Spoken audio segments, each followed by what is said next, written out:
Pozdravljeni. Dragi moji, včeraj smo povedali, da nas Janez Krstnik vabi, da bi spraznili naše posodice. Želi si, da ne bi bili obremenjeni z raznovrstno šaro in da bi znali trenirati naše srce. Posebno v tem tednu, ko smo prižgali drugo adventno svečko. Svečko miru. Trenirati srce. Ja, o tem nam govori današnja zgodbica. Zgodbica Karla Gržana iz zbirke Ali si upaš, ki je bila izdana pri založbi Družina.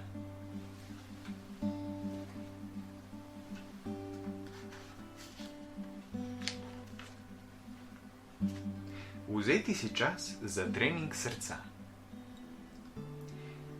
Božični prazniki so pred vrati in toliko vsega je še potrebno storiti. Očka in mamica že vsa onemogla tekata od enega nujnega do drugega tudi res nujnega opravka. Ema in Luka stojita sredi vrtinca življenja in tu in tam ju doleti naročilo ali oplazi kakšen očitek. Ema, pomagaj Luku pri nalogi, potem pospravita svojo sobo. Prazniki bodo, vidva pa imata takšno razdejanje. Zvečer gremo po nakupih. Joj, toliko dela imam. Pa še moj glavobol, je govorila mama, ko sta prišla iz šole in stopila skozi vrata svojega doma. Čez čas sta sedela za mizo in pisala domače naloge. Ti, pa misliš, da bomo vzdržali vse tole pred prazniki?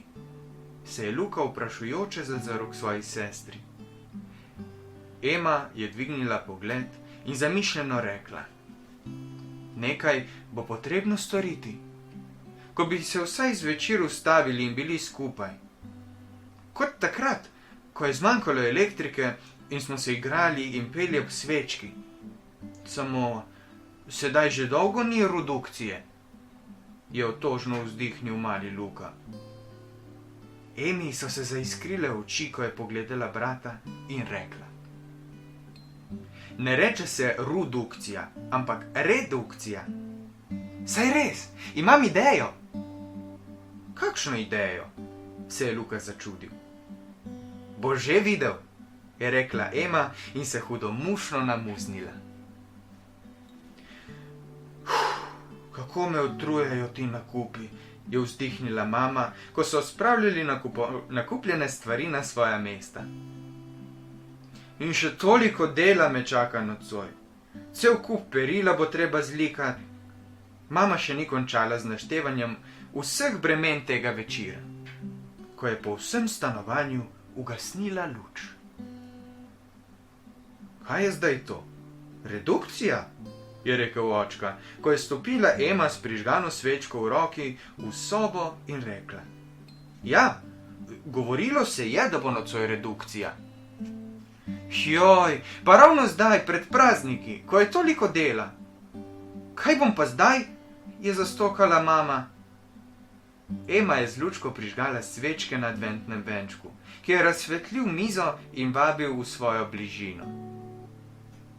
Mama se je vsa nesrečna sesedla na stol, za njo očka.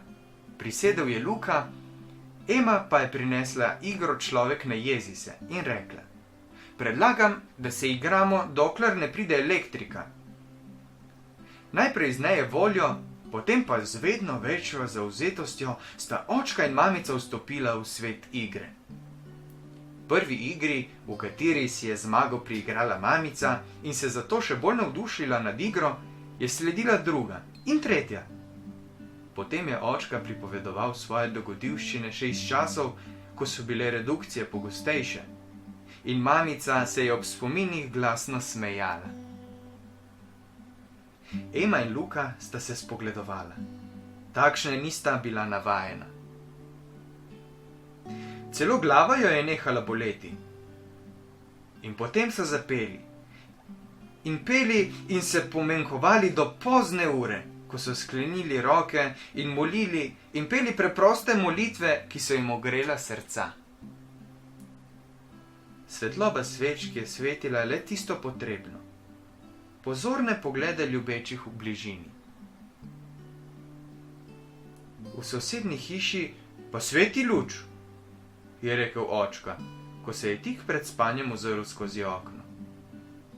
Pri nas je lepša, ker sveti v srcu, je hitro dostavila Ema. Tako dobro nam je pripomnil Luka. Očka se je ozrl k Emi, zresnil glas in rekel: Ali mi imaš kaj povedati? V njenem glasu je bila boleča upornost, ko je priznala: Ja, izklopila sem glavno varovalko in naredila redukcijo dela. Česa? Ni razumela mama.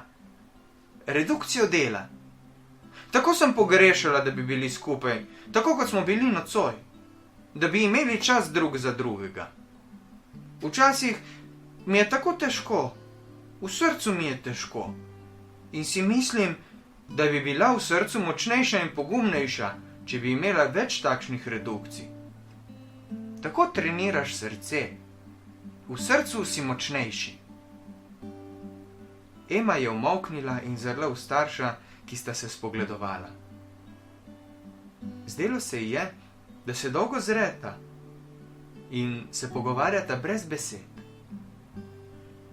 Potem se je mamica zazrla vanjo z globino svoje ljubezni, jo pogledila po laseh in rekla: Veš, Ema, govori se, da bo tudi jutri zvečer redukcija.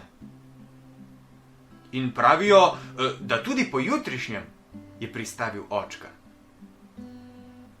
Res je, človek si mora vzeti čas tudi za krepitev srca. Ema je zažarela v nasmeh in tudi Luka se je popolnoma strinjal. Veste, dragi otroci in odrasli otroci, v sredo smo rekli, da se lahko zgodi, da z nepomembnimi stvarmi lahko zapolnimo naše srce, da potem zmanjka prostora za supermoči, s katerimi bi pomagali drugim, ki so jih potrebni. Verjamem, da ima vsak od nas veliko obveznosti in včasih se nam zdi, da nikakor ne bomo opravili z njimi. Številne domače naloge, učenje, kuhanje, služba, razni projekti, nakupovanje. In tako delamo in hitimo, ob taki hitrosti pa morda spregledamo ljudi okoli nas. Veste, tudi to bi nam Bog rad dal v našo posodico, v naše srce, da bi znali si vzeti čas drug za drugega. V današnjem berilu lahko preberemo besede: Jaz sem Gospod, tvoj Bog, ki trdno drži tvojo desnico in ti pravi: Ne boj se, jaz ti pomagam. Dragi moji, ne bojmo se, kajti Bog je z nami in nam pomaga in vso delo, ki ga imamo, bomo opravili. Zato lahko brez skrbi tudi mi naredimo kakšno redukcijo dela in namenimo nekaj časa ljudem, ki so okoli nas. Lahko noč.